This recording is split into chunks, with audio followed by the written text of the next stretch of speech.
Good morning. Good morning, good morning. Thank you, please. Thank you. Good to see this cabinet and the staff together here. Thank you.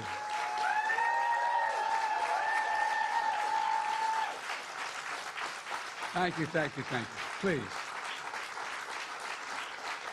Thank you, thank you, thank you. It's good to see you all. Particularly good to see my granddaughter sitting in the front row here. Hi, Finn. How are you, honey? For over 200 years, America has carried on the greatest experiment in self-government in the history of the world. And that's not hyperbole, that's a fact. We're the people. The people vote and choose their own leaders, and they do it peacefully. And we're in a democracy. The will of the people always prevails. Yesterday, I spoke with President-elect Trump to congratulate him on his victory.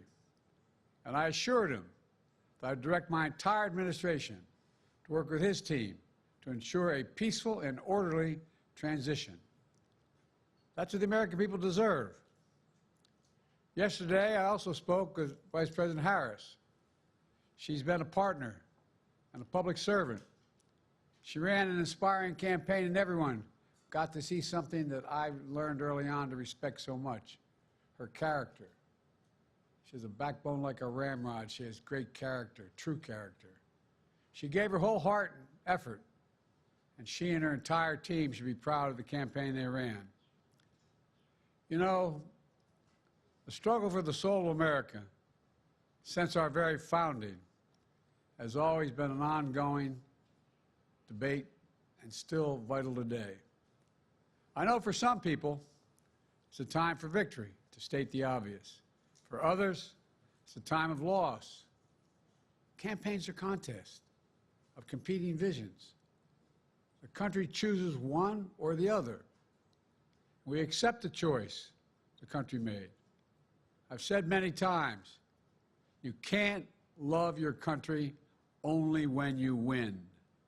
You can't love your neighbor only when you agree. Something I hope we can do, no matter who you voted for, is see each other not as adversaries, but as fellow Americans. Bring down the temperature. I also hope we can lay to rest the question about the integrity of the American electoral system.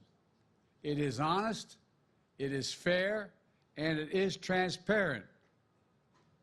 And it can be trusted, win or lose. I also hope we can restore the respect for all our election workers who busted their necks and took risks at the outset. We should thank them. Thank them for staffing voting sites, counting the votes, protecting the very integrity of the election. Many of them are volunteers who do it simply out of love for their country.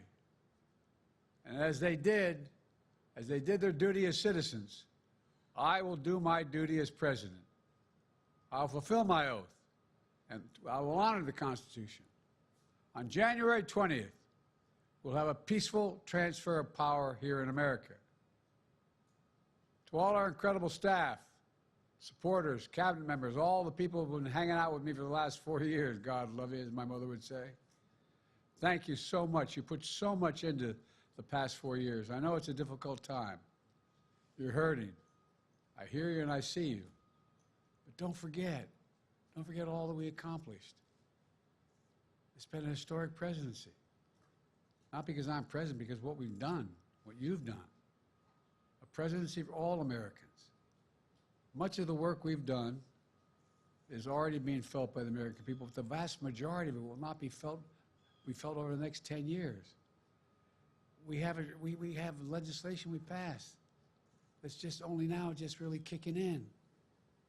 We're going to see over $1 trillion worth of infrastructure work done, changing people's lives in rural communities and communities that are in real difficulty because it takes time to get it done.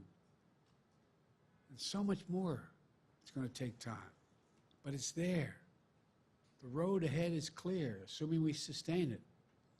There's so much we can get done and will get done. based on the way the legislation was passed. And it's truly historic. You know, we're leaving behind the strongest economy in the world. I know people are still hurting, but things are changing rapidly. Together, we've changed America for the better. Now we have 74 days to finish the term, our term. Let's make every day count. That's the responsibility we have to the American people. Look, folks, you all know it in your lives. Setbacks are unavoidable, but giving up is unforgivable. Setbacks are unavoidable, but giving up is unforgivable. We all get knocked down. But the measure of our character, as my dad would say, is how quickly we get back up. Remember, a defeat does not mean we are defeated. We lost this battle. The America of your dreams is calling for you to get back up. That's the story of America for over 240 years and counting. It's a story for all of us, not just some of us. The American experiment endures. We're going to be okay, but we need to stay engaged. We need to keep going. And above all, we need to keep the faith. I'm so proud to have worked with all of you. I really mean it. I sincerely mean it. God bless you all. God bless America. And may God protect our troops. Thank you, thank you, thank you.